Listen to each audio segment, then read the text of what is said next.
अस्सलाम वालेकुम and a very good morning. साथ साथ आपको जुम्मा मुबारक कहेंगे। एक्सप्रेसो के एक नए एपिसोड के साथ मैं हूं अर्मिला हसन और मैं हूं इमरान हसन। वंस अगेन इस उम्मीद और दुआ के साथ कि आपकी सुबह बहुत अच्छी हुई है। मैं एक्सपेक्ट कर रहा था, चूंकि कल जब मैंने प्रेडिक्शन देखी थी तो मुझे प्रेडिक्शन ये बता रही थी कि सुबह 6 बजे आज बारिश होनी है।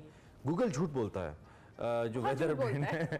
ठीक है, अब पता नहीं सिर्फ लाहौर के, अब मैं तो किसी दोस्त से बात कर रहा था, उन्होंने कहा भाई ये लाहौर के अंदर की प्रेडिक्शन नहीं होती, ये आसपास की होती है, आप इसको अंदर की समझ लेते हैं। आसपास का फिर भी मतलब एरिया के हवाले से जो आ रहा था। तो आज जब हम सुबह देख रहे थे तो हमें कल सुबह 6 बजे की बारिश बता रहा था, लेकिन हाँ जो फिल वक्त सूरत हाल है वो ये है कि क्वाइट ह्यूमिड, बहुत ज्यादा ह्यूमिडिटी है इस वक्त फिजा के अंदर, मौसम बहुत अच्छा नहीं है। तो शायद अगर आप भी मेरी तरह ये आस लगा के उठे कि आप सुबह उठेंगे तो आपको सब कुछ जलथल मिलेगा, एक ऐसा नहीं है। मौसम कुछ बहुत प्लेजेंट नहीं है, धूप अगरचे के कम है लेकिन बारिश नहीं हुई है और बारिश हो सकता है हो जाए। 1 बजे 30% चांस है। और plus Google is more updated then mine, because मेरा जो है ना वो थोड़ा 12-13 घंटे लेट चल रहा है। तो बहरहाल मौसम की बात इसलिए की है कि अगर आपकी उम्मीदें हैं इस मौसम के हवाले से कि आज कुछ ऐसा हो सकता है, क्योंकि वीकेंड भी तो है ना, तो मे बी पीपल एक्सपेक्ट के मौसम डिफरेंट हो जाएगा, तो हम या कहीं चले जाएंगे आज, या जाना है तो नहीं जाएंगे कि बारिश है। तो दोनों सूरतों में मुख्तलिफ। और सबसे इंपॉर्टेंट काम, अगर आपने गाड़ी धुलवानी है तो मत धुलवाइए, गाड़ी वैसे भी मत धुलवाइए, बहुत महंगी होगी। महंगी को छोड़े, गंदी हो जाती है। वैसे भी यार गाड़ी धुलवाने पे लोग, आपको पता है पानी बड़ा जाया करते हैं पाकिस्तान में। मुझे लगता है दुनिया में शायद सबसे ज्यादा पानी हम ही जाया करते हैं, कि वो गाड़ी धो रहे होते हैं और पानी मुसलसल जाया किए जाते हैं। खैर हमारे प्रोड्यूसर साहब कहते हैं कि हम सियासत की बात ज्यादा करें, जनरल बातें कम करें। नहीं, आज हम इकोनॉमी की बात करें। वही ना, इकोनॉमी सियासत की बात है। बड़ी खबर।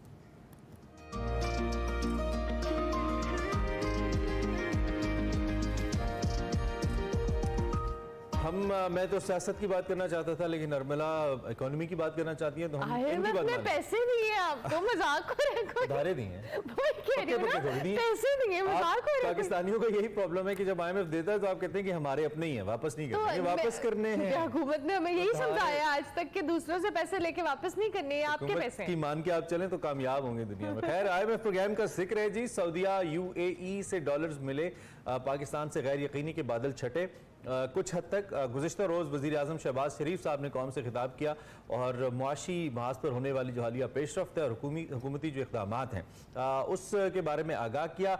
IMF से कर्ज लेने की मजबूरियाँ बताईं और ये भी दावा किया कि 15 माह में 4 साल की बर्बादियों का मलबा साफ किया है। जो बारूदी सुरंगें बिछाई गई थी वो हमने हटाई हैं, साजिशों की आग बुझाई है, सियासत नहीं रियासत बचाई है। The most important point that prime minister said, vote bank नहीं स्टेट बैंक की फिक्र की और मुल्क को दिवालिया होने से बचाया। दूसरी जानिब वजीर खजाना इसहाक डार, जिन्होंने कुछ दिन पहले कहा था कि मुल्क तरक्की की राह पे गामजन हो गया। मैं तरक्की की राह और नाजुक मोड़ दोनों में कंफ्यूज चल रहा हूँ, क्योंकि राह पे चलते आगे मोड़ आ जाता है। मैं तो ओवरऑल कंफ्यूज चल रही हूँ। तरक्की की राह पे चलते आगे मोड़ आ जाता है, हम फिर आ जाते हैं आगे, फिर राह पे चलते हैं फिर मोड़ आ जाता है। तो ऐसी कोई बात की वजीर खजाना साहब ने कहा है कि IMF से $1 अरब 20 डॉलर की जो पहली किस्त है वो मिल गई है और जुलाई के आखिर तक ज़र मुबादला के ज़खायर 14 से 15 अरब तक पहुंच जाएंगे। मगर आज IMF ने मुल्क की मईशती कारकर्दगी से मुतालिक जो फोकास रिपोर्ट जारी की है, जिसमें वजीर खजाना के दावे को मुस्तरद करते हुए उन्होंने वाज़ेह किया है कि ज़र मुबादला के जो ज़खायर हैं 8 से 9 अरब डॉलर तक रहने का इम्कान है। IMF की MD ने 2 टोक अल्फाज में यह भी कहा है कि पाकिस्तान को इस प्रोग्राम पर पूरी लगन से अमल करना होगा। माजी में जो कर्ज प्रोग्राम है उसकी पॉलिसीज पर अमल दरामद ना होने से महंगाई में इजाफा हुआ और IMF मुआहदे के बाद तजारती सरगर्मी और हुकूमती दावों में तेजी देखी जा रही है। हो सकता है कि मुआहदे के बाद मईशत बेहतर हो जाए, मगर अब अवाम को जो दिवालिया होने से कोई नहीं बचा सकता। मौशी माहिरीन ने मुल्क में मजीद महंगाई के लिए खतरे की घंटियां बजा दी और अवाम को तैयार रहने का जो कहने वार्निंग दी है। अब कैसे तैयार हो अवाम, क्या करें? बस तैयार होके बैठ जाए। हम बैठे तैयार होके आप भी बैठ जाए। दूसरी यानी सियासत आपका दिल कर रहा था, अब आप बात करें। जी सियासत क्या है, एक जैसी कोई तब्दीली तो आ नहीं रही। खैर हुकूमत ने अपना सामान पैक करना शुरू कर दिया। शहबाज साहब, मौलाना साहब, जरदारी साहब ने अपनी पैकिंग शुरू कर दी है। चेकआउट होने वाला, लेकिन चेकआउट में आज भी कितने दिन है? इट्स काइंड ऑफ मामिन, अब चेकआउट ही होना है ना, प्राइम मिनिस्टर हाउस से, मिनिस्टर्स एनक्लेव से सारा चेकआउट होना है। आप ये पूछे फ्लाइट कहाँ की है, तो ये आपको मैं एनालिस्ट से भी पूछ के बताता हूँ, उनको पता होगा। खैर, इक़्तिदार के ऐवान में नए मकीन आने वाले हैं और कौन आने वाला है ये हमें नहीं पता। निगरान वज़ीर आज़म के लिए मुशावरत का अमल शुरू हो चुका है, मुझे ऐसा लगता है कि तय हो चुका है, लेकिन भारत मुशावरत का अमल शुरू हो चुका है। ये भी एनालिस्ट से पूछेंगे। वज़ीर आज़म मुख्तलिफ जो सरकारी तकारीब होते हैं प्राइम मिनिस्टर के जाने से पहले, जो फेयरवेल होता है काइंड ऑफ, वो शुरू हो चुका है। और इस सारे अमल में एक अच्छी बात बहरहाल ये है कि ये भी 5 साल डेमोक्रेटिक गवर्नमेंट्स ने पूरे किए। पहले 3-3.5 साल तहरीक इंसाफ और फिर अभी जो मौजूदा पीडीएम है। बहरहाल ये पार्लिमानी प्रोसेस के जरिए वजूद में आने वाली दोनों हुकूमतें थी, तो पाकिस्तान की डेमोक्रेसी के लिए बहरहाल एक और 5 ईयर्स टेन्योर कंप्लीट हुआ। दो कि इसमें भी उतार चढ़ाव बहुत रहे, लेकिन फाइनली हमारी जो नौमौलूद डेमोक्रेसी है उसके लिए बेहतर ही है। हमारे साथ आमिर इलियास राना साहब मौजूद है, सीनियर साफ़ी हैं, ब्यूरो चीफ हैं। उनसे ज़रा बात करते हैं और उनसे पूछते हैं कि वो इन सारे मामलात को कैसे देख रहे हैं। आमिर साहब, खबरें जो हमें चाहिए वो आमिर साहब वो नहीं, पता नहीं देंगे कि नहीं। आमिर साहब कैसे हैं आप? ठीक ठाक हैं जी? बहुत अल्लाह का करम। पूछना हमारा हक है, खबरें देना ना देना आपका राइट है। वो आप देना चाहें तो मोस्ट वेलकम, नहीं हम चाहे घुमा फिरा के आपसे सवाल करें या सीधा सीधा करें, ये अब आपकी मर्जी है, क्या बताएंगे। सबसे पहले तो कल के खिताब को जरा अपनी तज्जियाती नुक्ता निगाह से देखें। शहबाज शरीफ साहब का टेन्योर आपने देखा, आप कैसे देखते हैं जी? कल जो प्राइम मिनिस्टर ने बातें की बारूदी सुरंगें मिटाने वाली और मुल्क को 4 साल में सियासत नहीं रियासत बचाने वाली, अवाम तो कोई खास खुश नहीं है इस हुकूमत से, आप और मैं जानते हैं। महंगाई बहुत रही, दो की मुश्किलात भी थी, लेकिन कल का खिताब आप क्या एनालिसिस है आपका, आप बताइए। देखें, वो वजीर आजम जब से बने तो उन्हें बताना तो है ना कि जब वो जा रहे हैं तो वो क्या सोच रहे थे, क्या करते रहे, और लोग उसी कारकर्दगी की बुनियाद पे वोट भी करने जाएंगे। और ये तीसरी असम्बली है जो अपनी मुद्दत पूरी करने जा रही है। गो के तीनों में वजीर आजम ने किसी ने भी 5 साल पूरे नहीं किए, लेकिन असम्बली बहरहाल पूरी करने जा रही है। और ये अच्छी बात है इस लिहाज से, क्योंकि पहली जो असम्बली थी की तो उसने भी मुद्दत पूरी, और उसमें भी जिसमें जमाली साहब वजीर आजम बने थे और शौकत अजीज बने की, तो उसने भी मुद्दत पूरी, लेकिन चूंकि उसके अंदर वो बनाई ही उस वक्त के chief executive general Pervez Musharraf ने थी, तो उसको अगर हम नहीं भी गिनते तो ये तीसरी असम्बली पूरी करने जा रही है। एक लिहाज से बड़ी अच्छी बात है कि हुकूमतों की तब्दीली ऐवान में आ रही है वोटों के जरिए, और फिर ऐवान में तब्दीली जो पहली दफा वो अदम एतमाद से हुई है, 2 दफा वज़ीर आज़म को सुप्रीम कोर्ट ने नाअहल किया।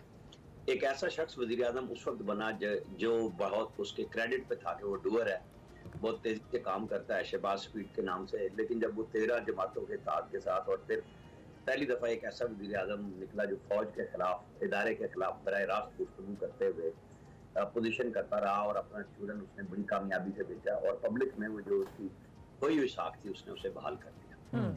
हाँ, जो 13 जमातें आज इक़्तिदार में हैं वो अपने अपने समर समेटती रही कि किस तरीके से जो ताखीर हुई उसको पूरा किया जाए। लेकिन जाहिर है कि जब आप IMF का मुआहदा तोड़ दें, आलमी बरादरी के साथ किए हुए मुआहदे को खान साहब जाते तोड़ गए, तो वो इन्हें भी भुगतना था। यहाँ तक तो ये बात ठीक है कि रियासत किया है, सियासत इनकी खराब हुई है, लेकिन जाहिर है कि अब जाते हुए वो क्या बताएं, वो यही है कि भाई जब चीजें बिल्कुल बिगड़ चुकी थी हम कैसे ठीक करें। इसका रिजल्ट तो अवाम ही देंगे, लेकिन उस अवाम में जाने से पहले जो काम 9 मई को PTI की क़यादत ने कर दिया, और PTI जिस तरह कट टू साइज होकर हमें नजर आ रही है, उससे इन जमातों को थोड़ी ढारस बंदी है कि मुकाबिल इतनी तवानाई के साथ रवाना होकर मैदान में मौजूद नहीं होगा, और हम बता सकेंगे, और उनका सारा जोर PML कम नवाज शरीफ की वापसी पे है कि वो आ जाएं।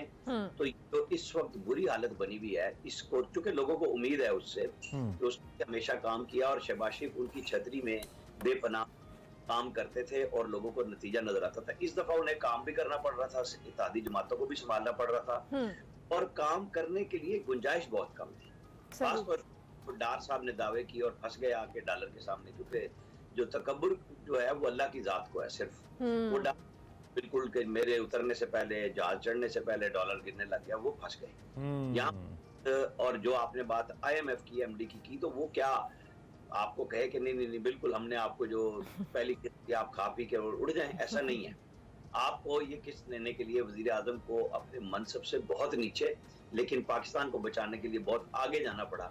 फिर जब आज आपने ये किया कि आप डिफॉल्ट नहीं हो रहे, आप देखें श्रीलंका में क्या हुआ कि सरकारी गाड़ियों के लिए भी पेट्रोल नहीं था, के लिए चीजें नहीं मौजूद थी।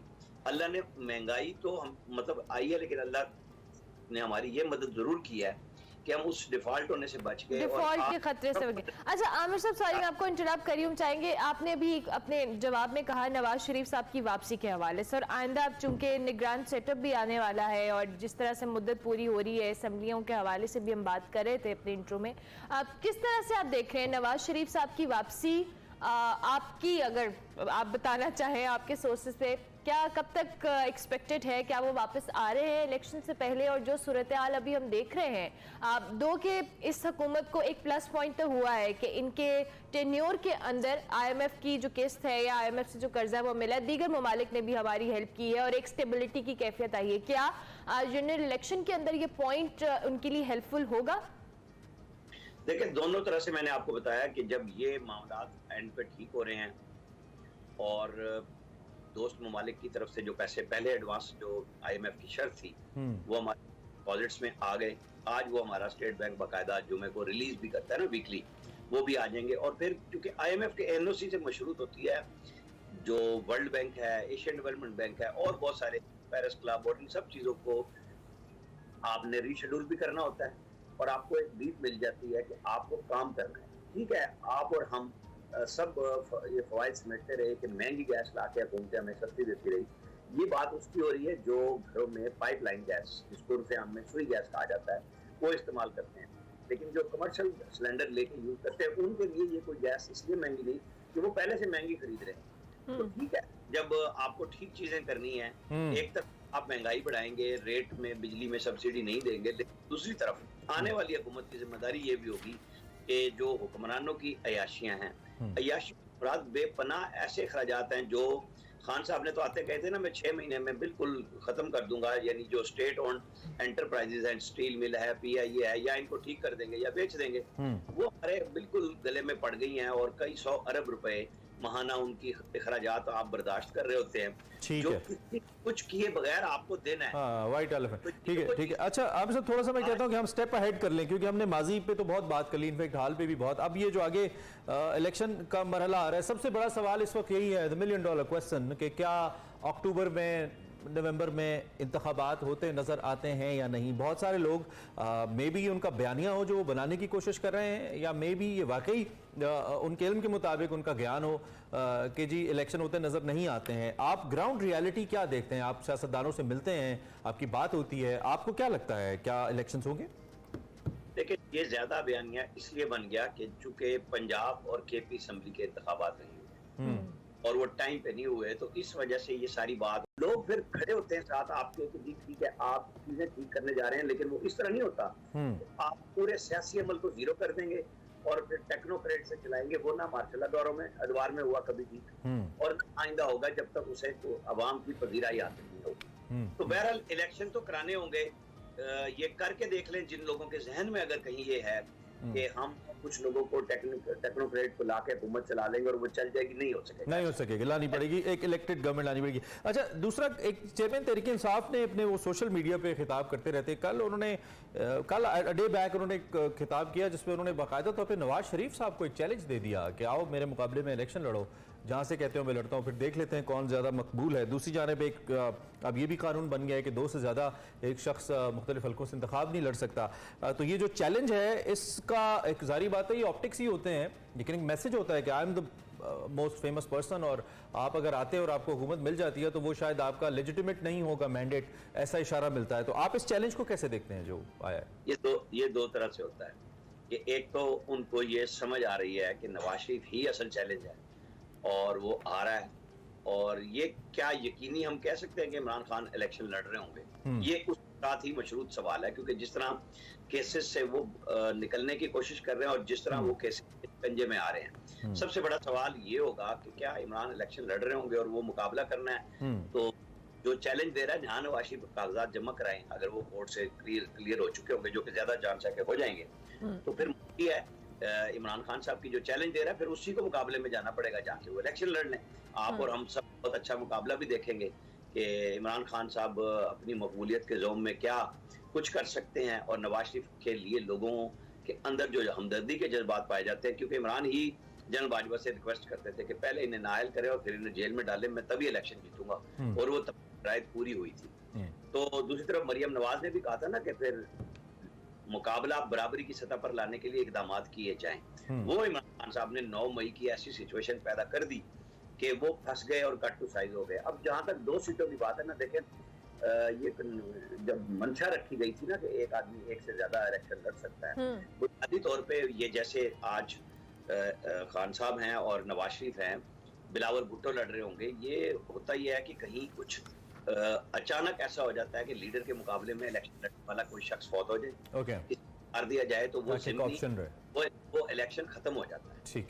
और चूंकि लीडरशिप ने इलेक्शन लड़ना होता है और उन्होंने लड़ाना होता है, तो इसलिए ऑप्शन आइन में रखा गया था, कानून में रखा गया था कि आप एक से ज्यादा नशिस्तों पे रखें कि अगर खुदा ना खास्ता कुछ ऐसा हो जाए तो आप दूसरे इलेक्शन में जहां दूसरी जगह पे लड़ रहे हो तो सारे इलेक्शन के ऊपर क्वेश्चन मार्क ना। ठीक हो गया। ठीक है आमिर साहब, टाइम खत्म हो गया हमारा। Thank you very much. Aamir Ilyas Rana, senior सहाफ़ी, ख्यालात का इजहार कर रहे थे मौजूदा सियासी सूरत हाल पे। हम एक ब्रेक लेते हैं, ब्रेक के बाद दोबारा ज्वाइन करते हैं।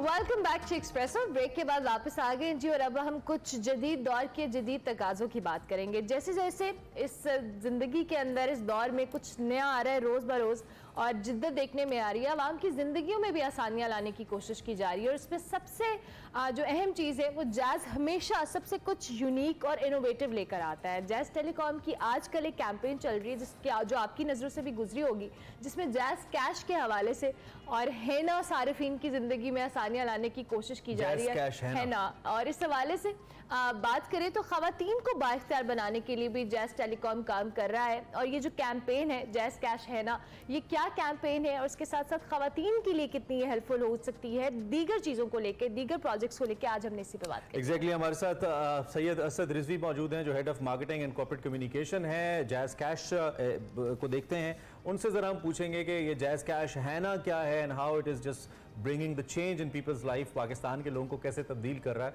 और ये जो नई डिजिटल बैंकिंग एप्स हैं उसमें कितनी अहमियत का हामिल है Jazz Cash. So we last this all from Asad. Thank you very much for joining us Asad. Thank you very much. आप कैसे हैं? ठीक ठाक हैं? जी मेरी बात, आप बताइए। Hope your morning was good. Absolutely जी, बिल्कुल। अच्छा, एक तो ये कि जैसे जिंदगी में बहुत से लोगों की जिंदगी में मुख्तलिफ चीजें उसका हिस्सा बन गई हैं, तो Jazz Cash is part of so many peoples life. Like every second day we listen this name कि आज जैज़ कैश कर दो। क्या है ये और कैसे इसने चेंज किया अब तक लोगों की जिंदगी? ये बिल्कुल ये ऐसे ही है जिस तरह आपने जिक्र किया कि अब आप इस बात से अंदाज़ा लगा लिया कि तकरीबन 4 करोड़ 30 लाख लोग जो हैं वो हमारे सारिफीन हैं अक्रॉस पाकिस्तान।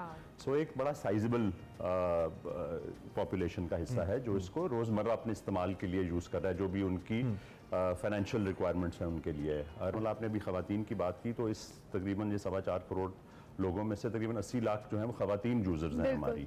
तो एक बड़ा मेजर जो है पोर्शन ख़वातीन का और जनरल आवाम का जो है वो इसको इस्तेमाल करता है। और जैसा आपने भी जिक्र किया कि जी हर रोज़ जो है वो लोग इसको इस्तेमाल करते हैं, तो एक ज़िंदगी का ये हिस्सा बन चुका हुआ है लोगों की।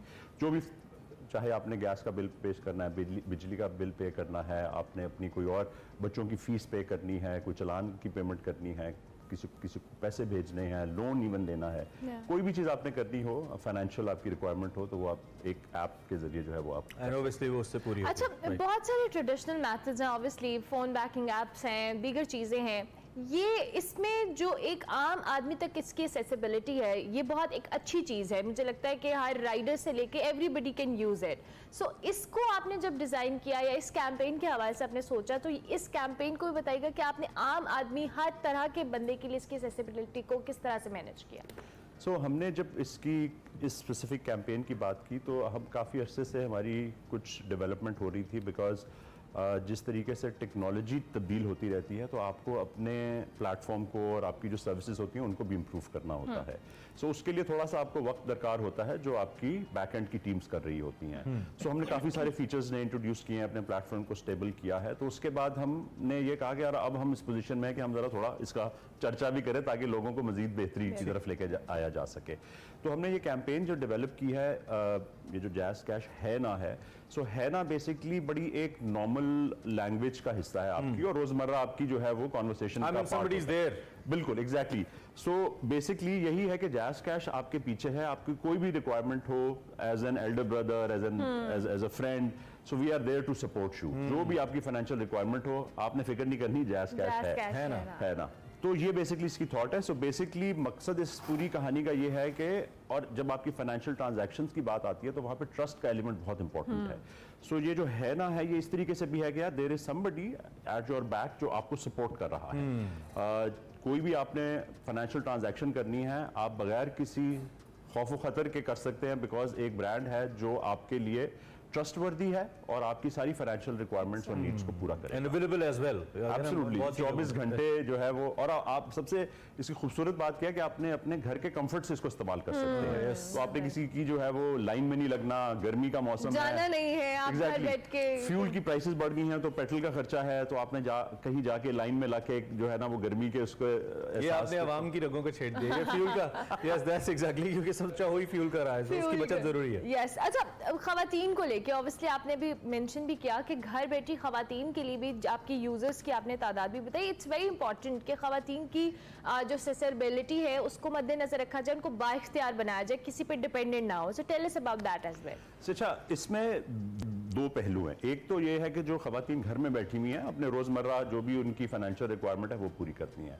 जो इसकी ज़्यादा इम्पॉर्टेंट पार्ट है वो ये है कि जो खवातीन अपना, आप अक्सर अब खवातीन जो घर से काम कर रही हैं, फाइनेंशियल इंडिपेंडेंस की आपने बात की, तो कोई दस्तकारी का काम कर रही हैं, किसी अपना और कोई छोटा मोटा कारोबार, कोई खाने का कारोबार कर रही हैं, तो ऑब्वियसली उसकी फाइनेंशियल ट्रांजैक्शन का एलिमेंट बड़ा चैलेंजिंग हो जाता है और ट्रस्ट का एलिमेंट भी आता है। तो ऐप पे वो ना सिर्फ एज अ यूजर ऑपरेट कर सकती हैं बट एज अ बिजनेस के तौर पे भी उसको इस्तेमाल कर सकती हैं। सो हमारी दो ऐप्स हैं, तो एक है जो नॉर्मल आप कस्टमर्स के लिए है और एक है जो हमारी मर्चेंट की ऐप है जो एज अ बिजनेस के तौर पे आप इस्तेमाल कर सकते हैं। So we can not just call it micro के लिए नहीं है, मैक्रो लेवल पे भी आप इसको समहाउ यू कैन टच कर सकते हैं, बट जनरली वो माइक्रो लेवल के ज्यादा बेहतर इस्तेमाल उसका हो जाता है। रीजन बीइंग के जब आप एक छोटे स्केल के ऊपर अपना कारोबार कर रहे हैं तो आपके लिए ट्रांजैक्शंस करना इजी हो जाता है। अच्छा, एक बड़ा इंपॉर्टेंट सवाल था मेरे माइंड में, एंड आई बिलीव कि हो सकता है कहीं ना कहीं वो चैलेंज आपको हुआ हो, वो है पब्लिक अवेयरनेस का।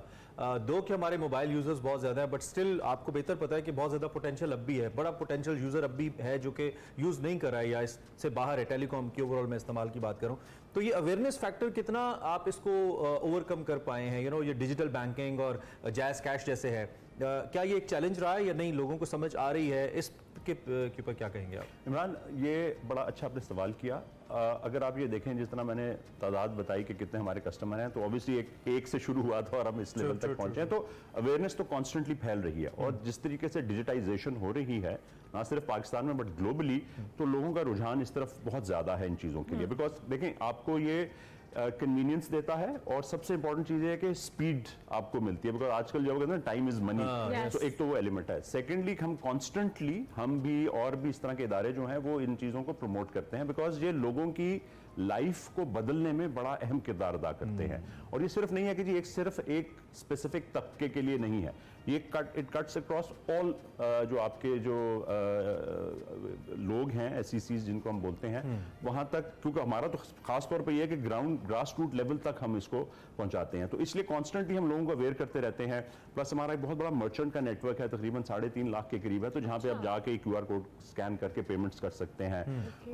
तकरीबन हमारा इस नेटवर्क का फायदा ये है कि आप सिर्फ एक आपके हाथ में फोन होना चाहिए और आप जाके अपनी जो है वो ट्रांजैक्शन कर सकते हो। कैश भी कैरी नहीं करना, क्योंकि आजकल थोड़ा सा और बैंक अकाउंट खुलवाने जैसी झंझट भी नहीं है। रजिस्टर योरसेल्फ, आपको सिर्फ ID कार्ड अपना चाहिए और आपको एक मोबाइल फोन नंबर चाहिए। आप विद इन सेकंड्स आप अपना अकाउंट खोल के आप अपनी ट्रांजैक्शंस भी कर सकते हैं, बिजनेस भी कर सकते हैं और आपकी जिंदगी एक्चुअली तब्दील हो जाती है, आसानी हो जाती है। सही। अब अच्छा, ऑब्वियसली जब भी कोई कैंपेन डिजाइन की जाती है तो उसका इम्पैक्ट अच्छा आना चाहिए, लोगों की जो कि उसको टच करना चाहिए, लोगों की सेंसेस में उसको एक समझ आनी चाहिए कि कैंपेन है क्या। जब ये है ना वाली campaign you guys were designing, अब क्या थॉट प्रोसेस था जिसके मुताबिक आपने कैंपेन डिजाइन की कि लोगों का इसका मैसेज भी पहुंचे और इसका इम्पैक्ट भी आए? And with that if I add कि आपसे अगर पूछा जाए कि जैज़ कैश है ना तो डैश है ना, what is your that dash है ना?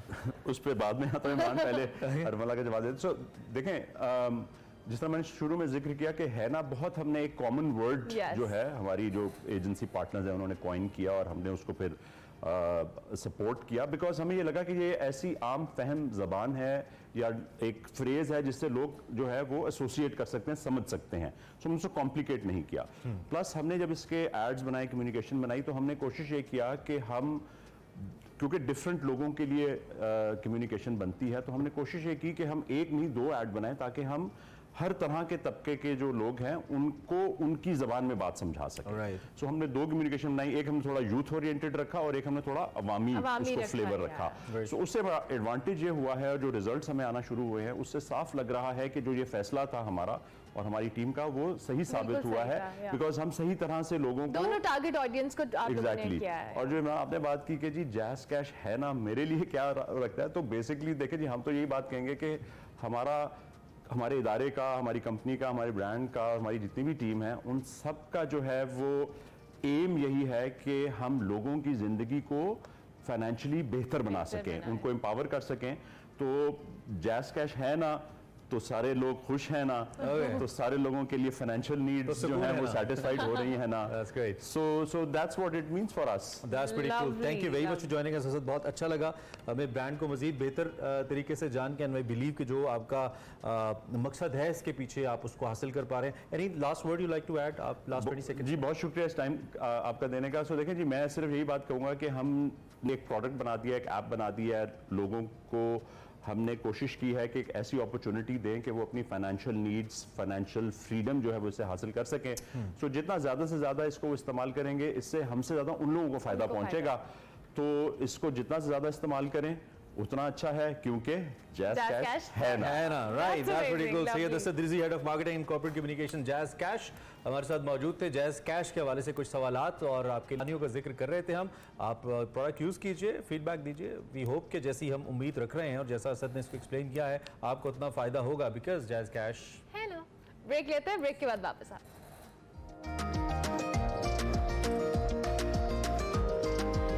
Welcome back to Expresso. अब आपको दिखाएंगे हमारा सेगमेंट देसी फूड, जिसमें फरियाल राना आज शेखुपुरा के मशहूर खाने खिला रही हैं। देखते हैं आज का सेगमेंट।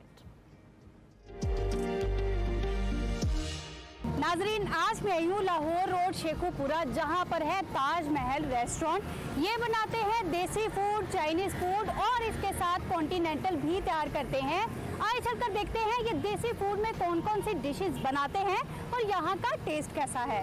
हमारे साथ मौजूद हैं यहाँ के जनरल मैनेजर मुसव्विर शाह। आप मुझे बताएं कितने अरसे से आप ये काम कर रहे हैं? हम लोग इसको 2018 में हमने स्टार्ट किया था और तब से ऑनवर्ड अल्हम्दुलिल्लाह बड़ी सक्सेसफुली इसको रन कर रहे हैं। ये रेस्टोरेंट बनाने का ख्याल कैसे आया था? इसका ख्याल इस तरह आया जी कि क्योंकि ये एक स्मॉल टाउन है, तो इसमें कोई अच्छी सीटिंग के साथ और फाइन डाइनिंग कोई ऐसा रेस्टोरेंट पहले नहीं था। अभी तो माशाल्लाह काफ़ी इसके अलावा और भी बन गए। तो उस पॉइंट ऑफ व्यू से हमने एक अच्छे माहौल में, अच्छे एम्बियंस में देसी फूड सर्व करने का प्लान था हमारा, और हमने उसको वो सोचते हुए स्टार्ट किया। और देसी खाने में आप क्या क्या बना रहे हैं यहाँ पर? देसी में हम बना रहे हैं जी दम पुख्त बना रहे हैं, मटन में राइस के साथ होता है। इसके अलावा मटन में कढ़ाई बना रहे हैं और देसी चिकन की कढ़ाई बना रहे हैं, वो भी बड़ी ज़बरदस्त है। फिर इसके अलावा मद्रासी हांडी है, इंडियन फूड है, वो बड़ा ज़बरदस्त है। और बारबेक्यू। आपके कस्टमर्स देसी फूड में क्या खाना पसंद करते हैं? मोस्टली जो है ना वो बारबेक्यू में हमारे दो स्पेशलिटीज़ हैं हमारी, जैसे कलमी टिक्का है चिकन में वो, और मटन चॉप्स हैं, वो बहुत ज़्यादा पसंद करते हैं। फिर हांडी हैं, बोनलेस मद्रासी हांडी है। आपके खाने की खास बात क्या है? हमारे खाने की खास बात ये है कि हमारा फूड पूरे शहर में सबको पता है कि हाइजीनिक होता है। और दूसरी खास बात ये है कि हम इसमें जितने भी हमारे फूड में मसाला जात यूज़ होते हैं वो हम उसको खुद तैयार करवाते हैं। और स्पेशली जो हम रोटी लगाते हैं अपनी, वो भी देसी गंदम की होती है। उसकी वजह से खाने का मेयार जो है वो बरकरार रहता है। मैंने यहाँ पर देखा है कि बुफे का सेटअप भी लगा हुआ है, इसकी क्या टाइमिंग्स हैं? हम जी लंच का हाइटी बुफे हमारे वो 1 से 5 बजे तक उसका टाइम होता है और उसकी 1.5 घंटे की स्लॉट्स होती हैं, फ्राइडे सैटरडे संडे। आपका रेस्टोरेंट जो है वो मेन लाहौर रोड पे है, तो यहाँ पर मशहूर शख्सियात आपके पास खाना खाने तो ज़रूर आती होंगी। हाँ जी, हमारे पास जी तकरीबन इस डिस्ट्रिक्ट की जितनी भी सियासी शख्सियात हैं सारी मशहूर, तो सब ने विजिट किया हुआ है और बार बार रिपीटेडली करते हैं। सियासी शख्सियात जो आती हैं वो क्या खाना पसंद करती हैं? देसी फूड में हमारा बहुत स्पेशल है जी दम पुख्त है, वो हम मटन में बनाते हैं, वो लोग हमेशा हर बार ही वही ट्राई करते हैं। इसके अलावा देसी चिकन में मुर्ग कढ़ाई है, वो लोग ज़्यादा पसंद करते हैं, और बारबेक्यू में आपका रेस्टोरेंट शेखुपुरा लाहौर रोड पे है, तो दूसरे शहरों से आपके पास लोग आते हैं खाना खाने? हाँ जी, क्योंकि ये यहाँ पे विजिटर्स बहुत ज़्यादा आते हैं, तो मैक्सिमम जो हमारे पास हमारा बिजनेस है वो आउट ऑफ टाउन से लोग आते हैं। बहुत शुक्रिया आपका।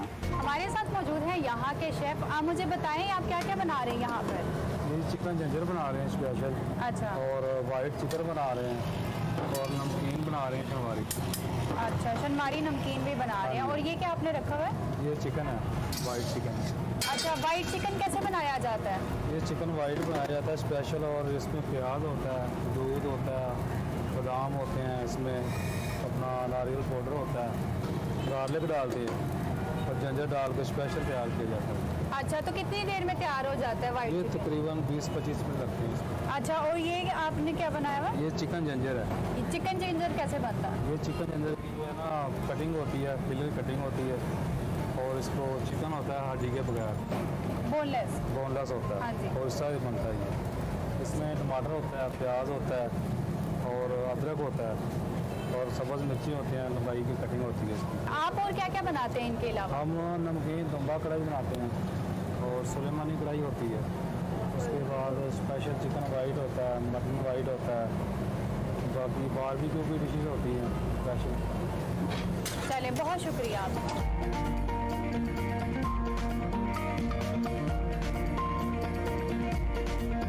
नाजरीन, मेरे लिए यहाँ का खाना आ चुका है, जिसमें चिकन मद्रासी हांडी, चिकन जिंजर कढ़ाई, मलाई बोटी, चाइनीज राइस, सैलड और रायता आ चुका है। इसको ट्राई करते हैं।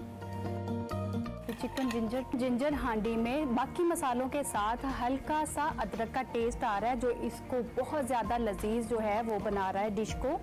और इसके साथ मैंने खाई है मलाई बोटी नहायत ही सॉफ्ट, जूसी और नहायत लजीज है। आप लोग भी एक बार ज़रूर ट्राई करें। मिलते हैं अगले नए देसी खाने के साथ। अल्लाह हाफिज़। Welcome back to special program के दूसरे हिस्से में आपको खुश आमदीद कहते हैं। उम्मीद है हमारा साथ आपके साथ अच्छा गुजर रहा है। वक्त हुआ चाहते हैं हमारे सेगमेंट सफ़र है शर्त का, और इस पे आज बात हो रही है कि बाबा लासपुर ने मेहमानों के हवाले से क्या वसीयत की। वकार मलिक साहब बता रहे हैं आज के सफ़र है शर्त में।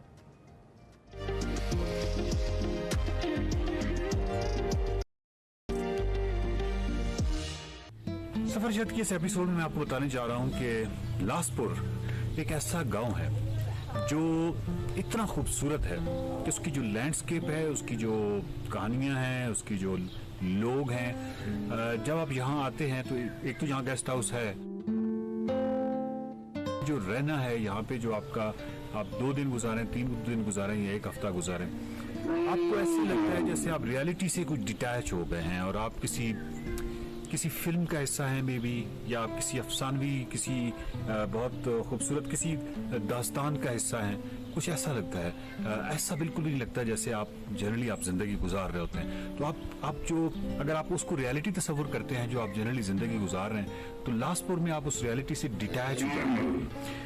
ये जो इस वक्त मेरे साथ जो बिल्डिंग है, ये इसकी अपनी एक कहानी है और ये कमाल कहानी है, और इस कहानी का ताल्लुक कारवां सराय से है। कारवां सराय का कॉन्सेप्ट आपको मालूम है कि पुराने ज़माने में मुसाफिर जो है वो कैसे सफ़र करते थे, और कुछ कारवां सराय हुआ करती थी, और उन कारवां सराय में वो मुसाफिर ठहरा करते थे, उनके क़याम ताम का बंदोबस्त हुआ करता था। ये कारवां सराय थोड़ी सी मुख्तलिफ है। वो इस लिहाज से मुख्तलिफ है कि यहाँ पे पैसे नहीं लिए जाते थे, और यहाँ पे जो मुसाफिर हैं उनका क़याम ताम फ्री होता था। 100 साल से भी ज़्यादा शायद इसकी उम्र है इस कारवां सराय की, और इसकी अपनी एक बहुत ही कमाल कहानी है। बाबा लासपुर जो है बहुत ही कमाल एक किरदार गुजरे हैं लासपुर का। तो बाबा लासपुर का ये एक बेसिकली मुसाफिर खाना उन्होंने बनाया था, और आज भी ये कायम है। आज इसकी एक जदीद शक्ल भी आ चुकी है। उनकी जो आल औलाद है उन्होंने अपनी उस रवायत को, बाबा लासपुर की रवायत को जो है वो बरकरार रखा है। लेकिन ये जो पुरानी बिल्डिंग है, इसमें कौन कौन ठहरा है पता नहीं। ये बिल्डिंग, ये इमारत अगर इसको जुबान दी जाए तो मालूम पता नहीं ये कितनी तवील कहानी आपको सुना सकती है कि यहाँ किसने क्या किया है। आइए इस खूबसूरत कारवां सराय को देखते हैं।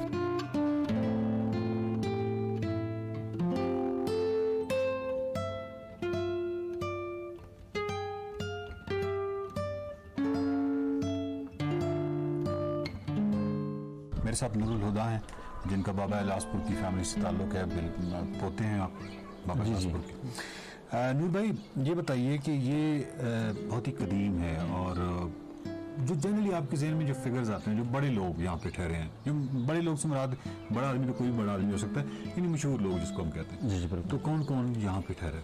बड़ी मेहरबानी है वैस साहब, सबसे पहले मेरी तरफ से ये अरे छोटा सा गुलाब का फूल कबूल फरमाइए सफ़र शर्त के वास्ते। बहुत शुक्रिया। इस हवाले से मैं आपको एक तफसीलन तो नहीं बता सकता क्योंकि शॉर्ट आपका प्रोग्राम के हवाले से ये कि कारवान सराय जो एक्चुअली है, हम हमारे मुर्शिद मोहतरम मुस्तनसिर हुसैन तारड़ साहब ने नाम दिया था कि कारवान सराय जो लोग यहाँ पे ठहरते हैं। चलें, यहाँ से हम स्टार्ट ले रहे हैं, इसका मतलब है तारड़ साहब यहाँ ठहरे थे, बस तारड़ साहब कहाँ नहीं ठहरे थे। अच्छा, तारड़ साहब यहाँ पे आए थे और तारड़ साहब मेरे दादा जान से था, उसके बड़े अच्छे दोस्त थे। अच्छा, तो इससे पहले भी तकरीबन ये जो इमारत है ये आप कह सकते हैं कि 100 साल पुराना है। ठीक है। ये जो आपको नज़ारा है अभी, तो उसकी जो खस्ताहाली का जो मंजर आपको पेश कर रहा है, यकीनन ये कि अब इसकी जो मॉडर्न फार्म है, सामने जो हमने आप वहाँ ठहरे थे वो ये है, तकरीबन 100 साल पुराना इमारत है ये।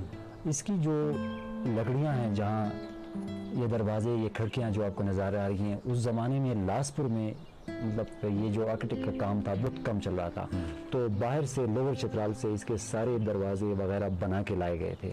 100 साल पुरानी इमारत है। तारीख़ी लिहाज से हम ये कह सकते हैं कि हम उन शख्सियत का नाम लेंगे जो यहाँ पे इस रास्ते से, सिंदूर जो हाईवे, इस रास्ते से गुजरते हुए यहाँ पे ठहरे थे। उनमें मतलब 100 साल में यहाँ पे बड़े बड़े राइटर्स भी आए होंगे, ट्रैवल लॉग जो लिखते हैं, या मतलब फॉरेनर टूरिस्ट काफ़ी आए होंगे, बड़े लोग यहाँ पे। मतलब ये तो इमारत को अगर जुबान मिल जाए तो क्या क्या लोग यहाँ ठहरे हैं? मकर साहब, एक्चुअली ये कि ये जो एरिया है लासपुर, इसमें होटल सिस्टम नहीं था लोगों के लिए। अब लोग यहाँ से गुजर रहे थे, वो इतने दूर से आते थे, तो लाजमी सी बात है कि उन लोगों को ठहरने के लिए जगह चाहिए, सस्ताने के लिए जगह चाहिए। वो बेचारे यहाँ से गुजरते हुए कहाँ ठहरे, तो लाजमी सी बात है कि यहाँ पे ये एक ही जो बिल्डिंग था, ये नज़र एक्चुअली थे बहुत सारे थे। तो लासपुर के लोग सारे मेहमान नवाज हैं, बहादुरों की सरजमीन है, मेहमान नवाजों की सरजमीन है, लेकिन ये मरकज़ में है। हर चीज़ जो 6 छोटे देहात पर मुश्तमिल इलाका है लासपुर, उसका जो मरकज़ी गाँव है हर चीज़ है, और ये मेन रोड पे है। तो इन लोगों के लिए आसानी था कि यहाँ से मतलब गाड़ी पार करते थे, यहाँ के आना, उनके लिए चाय का बंदोबस्त करना, ये उनके लिए आसानी होती थी। क्योंकि फिर दादा जान का जो बाबा लासपुर जो थे, जिन्होंने ये जो कारवां सराय बनाई, तो उन्होंने आपको कोई, अपनी फैमिली को कोई वसीयत भी की कि मतलब आप अपना जो मेरा ये काम है, ये जो मेरा मिशन है, इसको आपने कंटिन्यू रखना है, और इसको कोई, या उनको किसी ने कहा कि आप इसको गेस्ट हाउस क्यों नहीं बना देते, इससे इनकम क्यों नहीं जनरेट करते? एक्चुअली उसको मशवरा देने वाले तो बहुत थे, उसके काफ़ी अच्छे दोस्त भी थे, लेकिन उसका अपना एक नज़रिया था, उसका अपना एक बाउसूला शख्सियत था। उसने अपना एक ऐसा बनाया था मेहमान नवाजी, उसमें मतलब यूँ समझे कि उसको जुनून था, इश्क था मेहमान नवाजी से।